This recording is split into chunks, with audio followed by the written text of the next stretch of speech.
What's going on, Dirty Dooners? Oh, that's not a very good start to the show. Going live today with Mike Early from utvbelts.com. Just waiting here for a minute for Mike to get on. What's going on, Emerson? Mike's joining us today to talk some technical stuff on UTVs. Emerson, you'll like this one. Emerson just bought a new razor. So just waiting for Mike to get on here for a minute. While I'm waiting, I'm going to share this thing to some pages. Same drill as every time. All right, so Mike's on. Let's get... okay, Mike's on. Bring Mike on camera.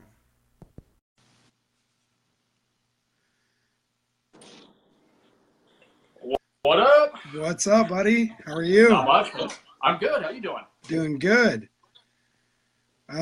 Just sharing this thing really quick to some pages, and then we'll get rolling on it. Yeah, sounds good. I'm just enjoying a drink with my Dirty Doona koozie. May or may not be Jameson. I need to go get my Belt Lives Matter hat. I don't know what I was thinking. Oh, sorry, I'm not wearing mine either. You're wearing your Belt Lives Matter shirt, though. That's right. It's a good thing I didn't wear it. We could have been like Sadie Hawkins dance together. All right, so we got Mike. I'm going to get it right this time. Mike Early. There you go. I've said it wrong for so long. No, it's all right, man. It's been butchered since I was a kid. I'm used to it by now. Mike is I'm gonna say Mike is our first sponsor of the Dirty Dinner Show, and that's kind of how our friendship has kind of blossomed, kind of stayed in contact. Mike had a big part in our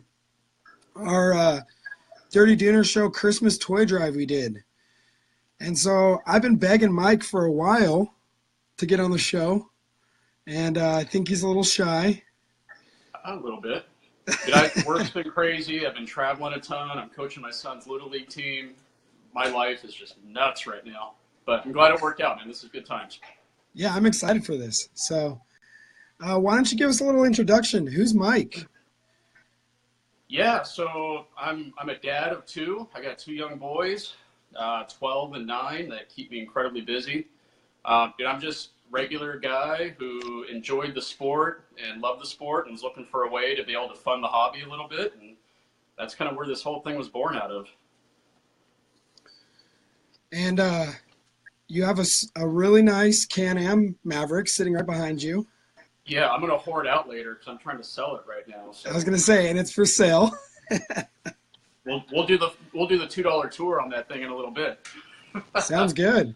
We've had dimpled eyes on the live shows. We're going to get a tour of Mike's Can-Am that he's trying to sell right now. So you kind of just mentioned it, but how did you decide to start utvbelts.com, and how does it all work? Yeah, so the premise of the business is really basic and simple, and that's OEM and aftermarket drive belts. We carry, OEM, BRP, Can-Am, Polaris, Kawasaki, Yamaha, aftermarket, Gates, EPI, Trinity. And I know people can get those belts anywhere, but just figured make it easy for people to get them at a good price. So we're typically up to 40% off of retail. That's our key advantage right there, right? We're small and we're agile and low overhead, so we can get away with doing that. It's just helps get belts to consumers at a good price, and we try our best to get them out quick. So, and you kind of brought how the business kind of came to be and got started. My wife has always been a very entrepreneurial person. She's had a business now for, it's going on 3 years now that they've been in business. Then I've really been impressed and inspired by what she's done with her business, her and her business partner. Started out as a small online only, just sales for their product. They've really grown from there, and so I started taking a look at how can I do something similar in the industry I love, help fund the hobby for the family, help keep us out in the desert, having a good time, burning gas, and maybe get a few tax write-offs to go do that shit along the way. So, that's where it started as, and it's slowly been growing. I'm not going to retire on it anytime soon, but there's a need in the market. The belts are consumable in this industry and in this space, at least for now. So, yeah, that's it. Now, do you think that you'll ever? I know you got Mike's day job. You work for Verizon Wireless. You're in sales, correct?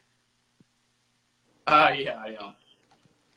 Yep. So, do you think that you'll ever go full time with UTVBelts.com? Dude, I would have to sell a shit ton of belts to be able to go full time. So I don't know if that would ever happen. I mean, I could see growing a lot more than where we are, but to replace my primary source of income and my insurance and benefits and stuff I've got there, that'd be a pretty tough thing to pull off. Now, what would be cool is if I could offset it enough to start to move into a primary income source that's in the industry in a sales capacity. I think that would be a kick-ass time. Yeah, and that's that's like kind of where I can picture you in the industry is, doing like a sales job, doing a really good job for one of these companies, and then kind of doing your UTV belts on the side still. Yeah, the nice part about it is, like I mentioned earlier, really low overhead. We've got our process pretty well figured out, and so it's really efficient. When an order comes in, it's not a big time suck at all to get stuff shipped out and in customers' hands quick. So doing UTVBelts.com, you've kind of had the opportunity since you've been doing it. Was it UTV Guide or UTV Sport Magazine that you did some articles for? Yeah, so UTV Sports Magazine. I met Keith over there last year at the UTV World Championship, or UTV World Nationals, like you were talking about with Master Fabrication the other day. So had a chance to meet Keith Hook there, and we got to talking a little bit, and then he hit me up, and I think it might have been August of last year, about doing an article series on belt tech, and so we did a 4-part series from September through December, covering the basics and how a CVT works, how to get the most life out of your belt, some tips on install, break-in, etc. So if anybody's interested, on our webpage, utvbelts.com, on the CVT belt tips page, we've got some general information there about how to extend belt life and get the most out of it. But below that, there's links to each of the articles if anybody's interested in getting on there and checking that out. I never did well in English as a kid, writing. I'm not a good writer. So it was definitely an experience that put me out of my comfort zone a little bit, writing the articles for those guys. As far as like the knowledge goes, I mean, is that stuff that when you did that project with Keith over at UTV Sports Mag, was that stuff that you knew, or was it kind of stuff that you researched and then kind of put articles together with? So it's a combination of the two, right? So some of the stuff, stuff that I knew going into it, some of it honestly was research and putting stuff together there specifically for that purpose. But for that reason alone, just the chance to force myself to learn more and get more educated and on the the technical side of things was great. Yeah, and definitely Mike is someone that I lean on for side-by-side. I don't have a side-by-side right now, but we're in the process of purchasing one. Changing that. But you're kind of someone that I've always kind of leaned on with, how does this work? Or what do you think of this vehicle? What do you think of that vehicle? And it's kind of nice because, well, I don't know much about sand rails either. So it's like, I just ask you the questions. So yeah, now let's talk about some. Part of it too is, I think part of it's being cursed with the ability to work on my own stuff. I've always been pretty mechanical and started working on my own cars, 16 with the first car that I got. And, it's a good thing at times, but it's a curse at times because it ends up pulling me out in the garage and I just tinker with shit for hours, which the wife doesn't like. Well, let's talk about some tech stuff. the first one, and this is a question I got a few times from listeners, OEM versus aftermarket belts. The goods, the bads. I mean, what do you sell more of? Yeah, it's probably split right up the middle, honestly, on what we sell more of, OEM versus aftermarket. My two biggest movers are OEM, either Polaris or Can-Am, and then the Gates C12 series of belts. I get asked the question all the time, which one's better to run? And honestly, they all make really good products, really good belt. I see the big difference 99% of the time in the experience people have is in the steps that they take on install and prep, and then their break-in process with the belt. It's pretty tempting to cut some corners there because we all want to go out and rip shit up, not take the time to break stuff in and install it properly. So, they're all good products if you take the time to install, prep, and break everything in correctly. My car personally, I run the Gates C12 in there. I got about 600 miles out of an OEM belt on it, Can-Am OEM belt, and scattered that thing out in the dunes at Glamis. And then running a Gates C12 in there right now, and I've got about the same mileage on it with no signs of slipping. Whereas that OEM belt, kind of near the end, I could tell, it was starting to give up the ghost and starting to slip a little bit. So I've been real happy with the Gates belt in my car, at least. Now, what is we always talk about break-in, but you just kind of brought up a good point with installation. What are the keys to installing a belt right? Whether I'm in the dunes or whether I'm in my garage. Yeah, so I'm gonna grab some stuff here real quick. Yep. So, what I see a lot of is like guys that, let's say they blow a belt out in the dunes, right? They generally just grab the spare, pull all the bits and pieces of the old belt out of the clutch and out of all the CVT ducts, slap the new belt on there, and then head out. So real important, stuff to carry in your toolkit with you. So it's just a Scotch-Brite pad, just red Scotch-Brite, and then brake cleaner or parts cleaner. It's really important not just getting all the chunks of belt and stuff out of the system, but to really clean and prep the faces of the clutch sheaves really well. That's where most people cut corners, right, and kind of skimp out. Most guys don't carry this stuff in their tool bag on their UTV with them out in the dunes. And it doesn't take a lot of extra time if you got the right stuff with you. But generally what you want to do is, let's say this is like the face of one of the clutch sheaves, right? So you take the Scotch-Brite pad and clean from the inside of that clutch sheave out to the outer edge, like kind of in the direction of those arrows. And you want to get all the residue of the old belt completely off the clutch face. So spending a couple minutes to really clean it off really good and scuff it up a little bit. And then take that brake cleaner or that parts cleaner, spray it on a clean rag, and carry a clean rag in your tool bag with you. Spray it on there and then wipe those clutch faces off until you're getting no residue or anything coming off onto that rag. That's whether you're in the garage or in the dunes, that is a very, very critical step that a lot of guys either don't know about or they skip out on just because they want to get back to riding really quick, or they don't have the right tools with them, right? And the right stuff in their bag. Yeah. One of the, I build airplane or helicopter blades, and one of the longest processes that we have, and this is kind of what I was thinking about as you were talking about kind of the prep work, is we do like a bond prep where it goes and it gets grip blasted, and then it gets cleaned 4 times, and then it gets grip blasted again. And we wouldn't dream about bonding or putting together a military helicopter blade without doing this bond prep process. So when you're out there and you're installing a new belt, why would you, leave all the residue on there, all the shit that sprayed all over the place and broke all over the place when the belt blew? Yeah, I see somebody's comment on there blowing out the clutch every couple rides. Just in terms of prep before your trips, that's key too. Pop that clutch housing off of there, get your air compressor out and blow all the dust and everything out of there. Definitely real important.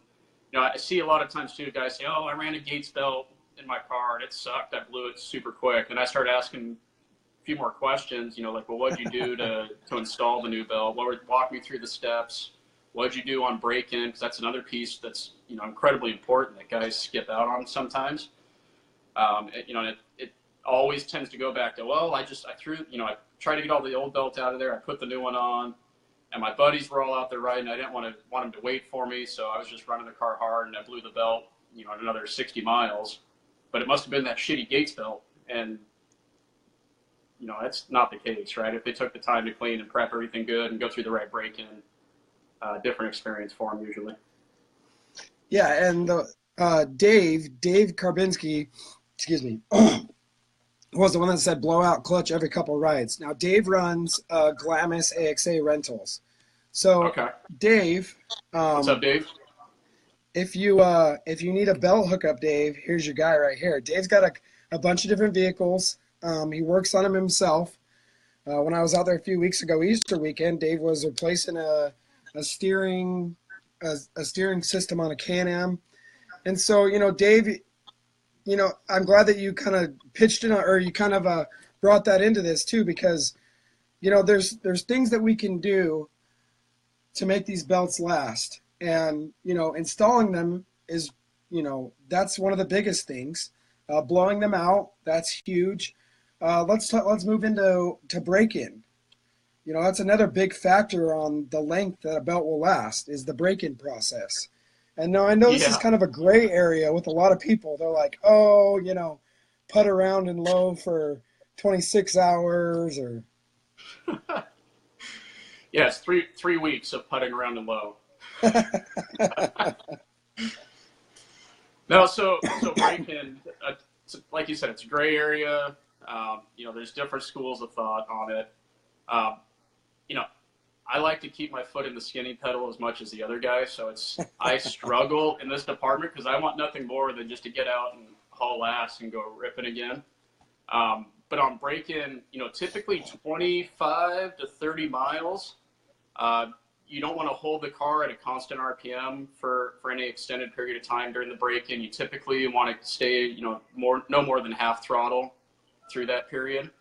I've got the luxury on the Maverick. It's got eco mode, so I can just flip a switch into eco mode. And even if I put my foot to the mat in there, it's still, restricting it to about 50% throttle or so. And then you want to make sure you heat cycle the belt in the clutch faces a few times, right? So run it around for 15 minutes, park it, run the car, in neutral and let the clutch sheaves cool off a little bit. Sit there, crack open a cold beverage, water, or your other beverage of choice, and let everything cool back down. And you want to heat cycle it typically about 2 to 3 times. And what you're doing is you're getting the sides of that belt to conform or to break into the angles of the clutch faces, just so you've got the best match possible. So without that, you're just creating extra friction and extra heat, and that's the shit that kills belts. So, break-in process. Yeah, low's not that critical on break-in. I mean, guys say, "Oh, run it in low." And if you're going around, slow speed, especially in the sand, yeah, put it in low. But I'm not, me personally, I don't keep it in low during break-in. I just make sure I'm varying the throttle as much as I can through the RPM range. I'm not holding it, foot to the floor at the same throttle or the same RPM for an extended period of time. But I don't think low's critical for break-in unless you're putting along at 15, 25 miles an hour. Now, what is the purpose of varying the RPMs, not sticking to one RPM for too long? Yeah, the biggest thing is you're getting the belt to move in and out on those clutch faces as much as possible, right? So if you just kept it at the same RPM, it's going to stay in the same spot in the clutch faces. One, that's going to create more heat because you're creating a hot spot there in the clutch sheaves. And two, you're not getting that belt moving up and down through the clutch faces as much as possible. So there you got it. You got your installation, you got your break-in. Now, what would you say is like, you've broken in a belt properly, you've installed it properly, you're pretty confident that it's done right. What's the hardest thing from that point forward on a belt? Yeah, so the hardest thing on them is continuous hard pulls. So for example, let's say you're out at Glamis and you're over at Olds and you're running up and down the hill. bunch of continuous hard pulls without time for the belt to cool down and the clutch faces to cool down is really tough on them. You know, another thing that's equally bad or almost as bad is putting around real slow in high gear on them. You just got a lot of slip going on the clutch faces and the belt and creating some heat and friction, and it's just bad combination for them. Typically anything under 35 miles an hour, especially in the sand, if you know that's kind of going to be where you're living for that ride or whatever, put it in low. I don't live there in my car a whole lot. And when it gets run pretty hard. If you don't follow Mike, you got to see some of the videos that he puts together. But that cannon behind him, let's just say it gets used. And I've gotten pictures from Mike of blown belts. I mean, I think you use the crap out of that thing. I think you got some axle carnage. Yep. I got another one, but I'm not going to mention it because you're trying to sell it. So. Nah. It gets used hard, but it gets well taken care of too. I mean, so I'm pretty anal about that stuff after every trip. It's a process to detail the thing out and go through and re-grease all the pivot points on the suspension and the drive line. And it's probably overly maintained even for a car that's driven half as hard. Now, another kind of gray area, we're talking about heat, we're talking about break-in with belts. Another kind of gray area is people, and I've seen so many arguments about this on forums, on Facebook pages, is do I need to run a temperature gauge for my belt? You don't need to, but it tells you a lot, right? So the biggest thing is it starts to tell you for your driving style what conditions create a lot of heat in the CVT, right? Because it's going to be a little bit different for every guy and their driving style. But you can see in real time, based on what you're doing to the car and what you're running it in, and if you're low or high, different situations, the direct impact to belt temperature. And it's not going to be a perfect science and like, oh, if I hit this temperature, I'm going to blow my belt. I better stay below 220 degrees. It's different for every car and in different situations, but it's real-time feedback, especially if you're running the Razorback Technologies gauge. It's got an infrared sensor. You're getting real-time feedback and knowing, okay, I got to cruise for a little bit and back out of the throttle. I need to get the belt time to cool down. So it's not necessary, but it tells you a lot, and it's an important tool in my mind, keeping things together and getting the most life out of the belt. Now, Dave said the Dynamics has one, and then I think he put a bacon emoji. I like bacon. Are you cooking bacon on those things, Dave? All right, so we kind of talked about a few things here. If you guys have questions and you're listening, post them in the comments. I'm not going to answer them. Mike's going to, because I don't know anything. But if you have questions on stuff or you want to hear Mike's opinion on it, he's got a lot of experience with belts. I'm sure you've kind of running etvbelts.com. You've probably seen and heard some horror stories on belts. Yep. And, what is the potential? So if I blow a belt, what else could it take out possibly if I'm running really hard and the belt blows? And yeah. So it's not uncommon to get some damage to the clutch housing or the clutch cover. Some cars are a little more prone to it than others. But I've seen holes blown in clutch covers. Stuff starts to scatter and come apart. So that's probably the biggest secondary issue I've seen as far as belts coming apart. Or guys not getting all the pieces or the cord all out of the one-way bearing or everything in there in the clutches, and it causing some secondary damage down the line because stuff gets bound up in there and causes some issues. One of the more common things I think I've seen too is guys that don't know how to change their belt. Yeah. Yeah, so highly recommend if you get a new car or if you've never done it, in the comfort of your garage, take the time to pull everything apart and go through the exercise of learning and knowing how to change your own belt. So if you do have a situation out in the dunes or on the trails, you've done it before. You already know which tools you need to have with you, and that helps out a ton. So doing that dry run in the garage helps out quite a bit. So one of the questions Dave has was thoughts on washing your belt first. And Clay said running belt through dishwasher with no soap prior to install. Yep. So you can do it two ways, right? The dishwasher comment with no soap, you don't want to put like your dish soap or dishwasher detergent in there with it. Or just in the sink with Dawn dish soap and some warm water. So the real benefit there is you're getting all the oils from the manufacturing process just off the belt, right? There's machines and stuff that they run these through. There's oils that get on the belt and the belt surfaces. So taking the time to wash it and scrub all the surfaces on the belt really well and get all that stuff off there is important. That's something I've never heard. So that's very interesting to me. So, Mike Moran said, I shouldn't be saying all this because then I'll sell less belts, right? Guys are knowing how to take care of their stuff. No. That's part of why I wanted to do this thing, right? It's great to move product, and we'll move product regardless. But I think just education and awareness level overall about the CVT, it's like this mystery thing that people don't know a lot about typically. So just help raise an awareness.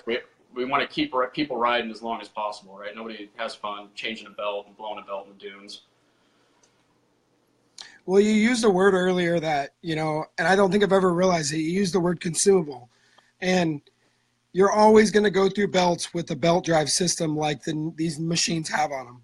You might get 1,000 miles out of a belt, but you're still going to, you're going to go through belts. It's like tires. You're not going to get around. You're going to go through tires if you use your machine. Yeah. So Mike Moran says, any different braking styles for various machines? Can-Am versus Polaris, or is it pretty much the same? Yeah, I'd stick to the same school of thought, no matter what brand machine. It's still, relatively similar belt materials, even from different brands, and the same concept with the clutch faces and the angles on there.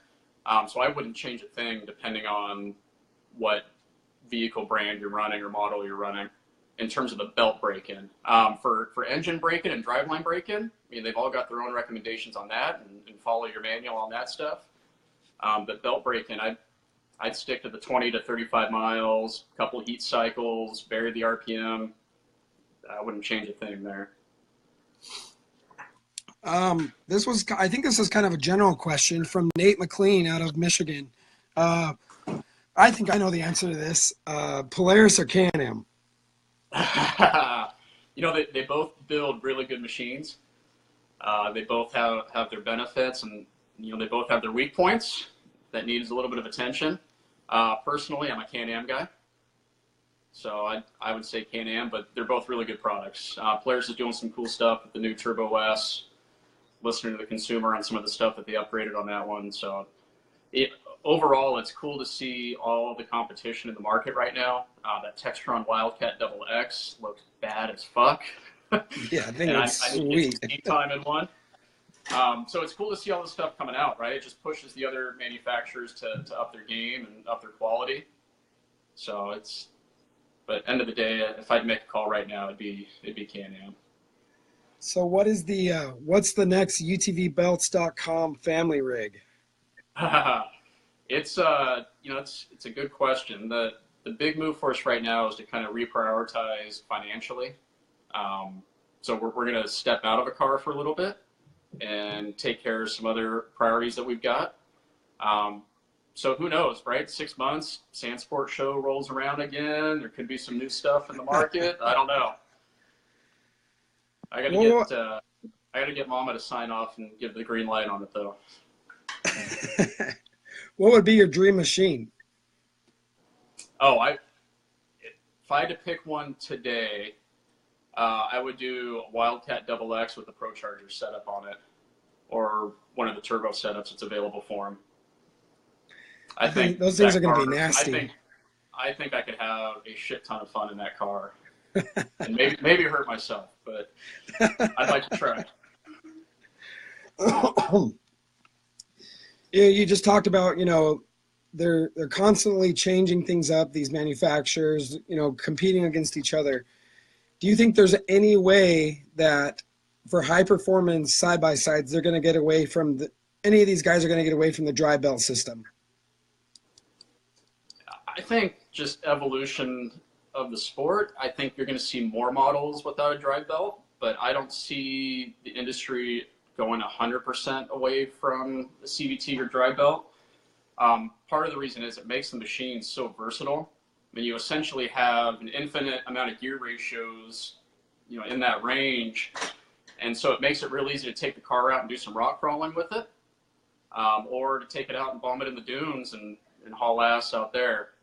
Like the YXZ with the sequential 5-speed, it's fun to drive in certain situations and can be a little bit of a pain to drive in others. So I just think for, general consumer and the broader market, I don't think the CVT will go away completely, but I think we'll probably see some new models come to market without a CVT in them. Yeah, and you brought up a good point, like the versatility of it, where, you could have your Can-Am out at Glamis ripping the dunes, and then the next day you're out rock crawling with it. Yeah. And, with a YXZ, that's going to be difficult to learn how to rock crawl with something like that. Yeah, and don't get me wrong. I mean, a YXZ will do it. It'll do it really well. The other piece is, as a consumer, it's really nice. If I blow a belt, I can change it on my own out on the trail or out in the dunes. If I've got a sequential gearbox in that thing and I scatter the clutch in it, I'm done for the weekend, right? Unless I've got a spare gearbox sitting around. So that's one of the other benefits that's a little hard to get away from, is the serviceability on them and the ability for the owner to make the change and get it back up and running real quick. Yeah. Well, I've got a visitor. So maybe this would be a good time to. What's up, dude? Can you say hi? Maybe this would be a good time to do a walk around of the UTVBelts.com family rig. Mike's selling this thing, super clean car. Mike is very meticulous about his stuff. Me and my wife constantly laugh about your cleaning videos and your your wiring videos and stuff like that. So let's see that thing. Before we do that, I wanted to throw a little giveaway opportunity out there for people. Okay. Hopefully something help you out a little bit too, right? So let's do anybody that goes on to either iTunes or through Facebook and leaves you a new review between now and your next podcast episode that comes out.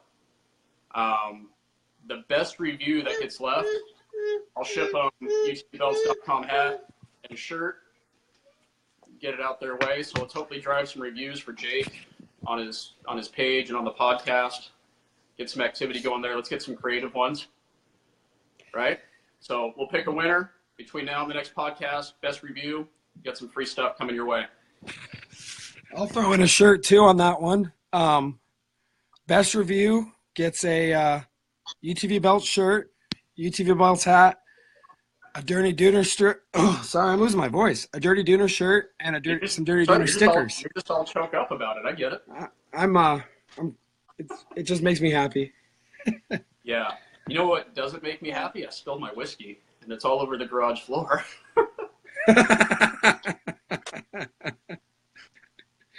We're just falling apart. I got little man joining us. Mike's spilling his whiskey. Yeah.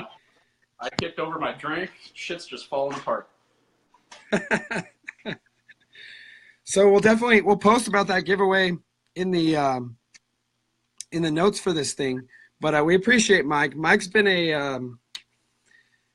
one of the coolest things was after Mike came on the show as a partner, we got a care package from him with shirts and hats and stuff like that. And Mike's he's always kept me fresh with my swag. He just left a shirt at his hotel a few weeks ago for me again. So I really appreciate that. So. Yeah, no problem, man. Happy to help out. I'm glad we could throw some swag out there for the wife too. Yeah. from the wife's company. So, all right, well, I can try and do a walk around on this thing. I don't know how well it's going to work. I got my phone like zip tied and duct taped to a tripod right now, so I'll do my best. Let's see this thing. I got to try and figure out how to switch the camera too, if I can. I don't know if it'll let me switch to the back camera. Well, technology. I don't know. We might lose it. We don't know. No, I think this is it right here.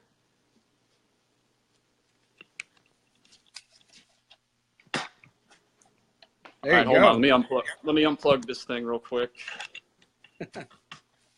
I realized like 5 minutes before the show that my battery was getting ready to die.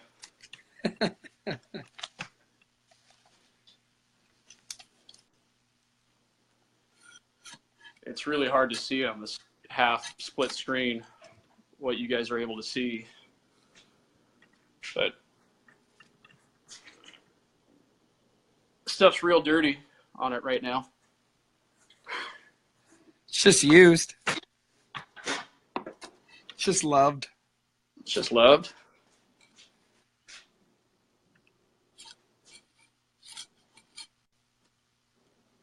So anybody that knows these cars know that the stock cage on them is fucking hideous, right? They're like 12 feet tall in the back. So 2X Motorsports out of your neck of the woods in Mesa, Arizona, did up the cage on this thing. We dropped the rear seats about 7 inches. It's got stadium style seating typically where the rear seats are up quite a bit higher. So we dropped the rear seats down, chopped about 10 inches of height out of it. The cage, rugged radios, intercom, Alba Racing ECU tune on it, up the ponies a little bit. It's I don't have a ton of space to walk around behind it. You guys get to see all the other shit in my garage too. We should just go live auction on this bitch right now. All right, highest bid. Highest bid. You got to leave a review too. I've got a reserve though, so I've got a reserve price on it. So I mean, after every trip, this thing gets a lot of attention. Typically, I just think you saw I had it out at Ocotillo over the weekend for a guy's trip, getting it nice and dirty. But already got a bath coming home. So here's the wiring Jake was talking about. Auxiliary fused relay panel for all the accessories on it. When I started adding stuff originally, I was cutting corners and I was typically trying to add a light before a trip or get out of town for the weekend. So it was all kind of hacked together. And I was blowing the accessory fuses on it. So took the time to give it its own dedicated panel for all the accessories. Fused, relayed, watertight. So it really hurts, honestly, to let this car go. I got a lot of time into it. It's been a little bit of a labor of love, and got it to a point where I'm really happy with how it's performing and riding and everything. So hate to see it go, but sometimes the right choices are the hard choices. Absolutely. And I think that thing is as clean as they come. I definitely think you have it priced right. It's a beautiful car, and someone can get out there and have a lot of fun in that thing. Thanks, man. If anybody's on the Desert Whips page on Facebook, it's up on there as of today. It's got a full list of all the shit done to it. Dragonfire doors, harnesses, Alba Racing ECU flash, Alba Racing HD tie rods. I bought Pro UTV spring kit on it, which made a huge difference in how the car handled and performed. Bunch of other shit that I'm missing too, but it's check out the Desert Whips page, and if you don't follow them already, it's a cool ass page to follow anyways. Yep. So go check check see some of those guys at Desert Storm this weekend. I'm excited for that. So dude, I am so jealous you're going to Desert Storm this weekend. It is such a cool experience. Are you going to be at the street party? They run that on Thursday, I think. Yep. As soon as we're done here, I'm getting in the car and driving to Havasu. So. Oh, well, I'm gonna be a jerk and keep you longer. Well, I've got a few quick and dirty questions for you, so I guess I might be the jerk right now. I I thought I avoided them. I was hoping I dodged them. So All right, if you're ready for them, I'm probably not ready for them, but we can do them. what are you afraid of? Oh, what am I afraid of? I'm afraid of heights. I'm going to agree with you on that one. I didn't used to be, but the older I get, the more freaked out I get, right? So some of the rides, like at Knott's Berry Farm or Magic Mountain or something, I don't mind like a roller coaster or something that goes high, or if I'm on a building looking down, I'm typically all right. But some of the rides, like where it just goes up and hangs you there and then drops you straight down, my sons love them. No. Yeah. How do you feel about flavored milk? Chocolate milk is the only flavored milk, in my opinion. No banana, no strawberry, no. Oh, no. Chocolate milk or no other flavor exists. These questions are so random. Like always. All right, my wife just commented, please don't be a jerk. We need to eat dinner. I think that's related to the comment of keeping you longer. All right, so how old are you? This is leading into the... What, sorry? 38, going on 39. Okay. Do you ever feel like you're in that awkward spot in your life where you're not old, but you're not young? No, you know what? I feel pretty good about where I'm at age-wise, right? I don't feel awkward about it right now. Okay. I just want to see your reaction to that one. I feel awkward about the gray hairs coming in and the beard going all gray. I'm not ready to be the silver fox yet, but it's happening a little sooner than I thought it would. I always tell people that, though. It's silver, not gray. It means wisdom. Right? Yeah. If only I could grow gold in my beard, it would be perfect. Oh, dude, I forgot. And not silver. I forgot to do something for the quickest time. Oh, whoops. That was not supposed to be that. All right, you're back. I was supposed to do, oh, where'd it go? We were supposed to do these things. Oh, how do I get that? See, now I feel awkwardly old because I don't know how to do that. Well, it's playing music and it's hurting my ears. That one's weird.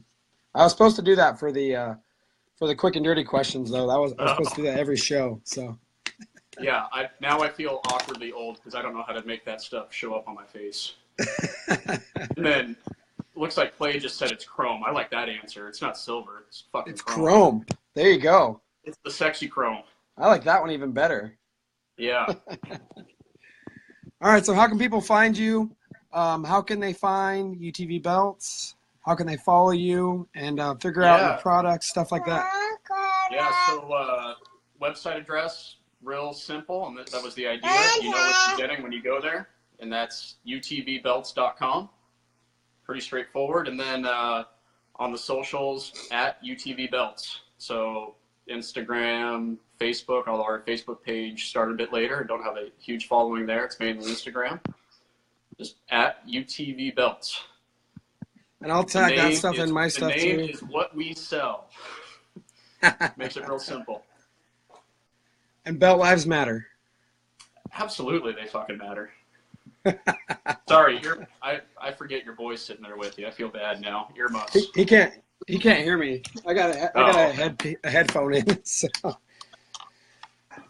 Well, I appreciate you coming on, Mike. And like I said, we've been wanting to do this one for a long time. And I think I'm going to start this as the first one of the Dirty Dooner Partner Series. I want to get all the partners in, and Mike kick this off for us.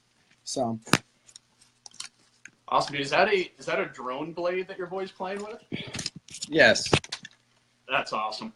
He keeps on throwing it at the computer. Yeah, tell him I want a drone for Christmas. Well, all right, Mike, you have a good one, and thanks for coming on, man. Yeah, man, I appreciate it. Safe travels to Havasu. Have fun. Party hard. All right.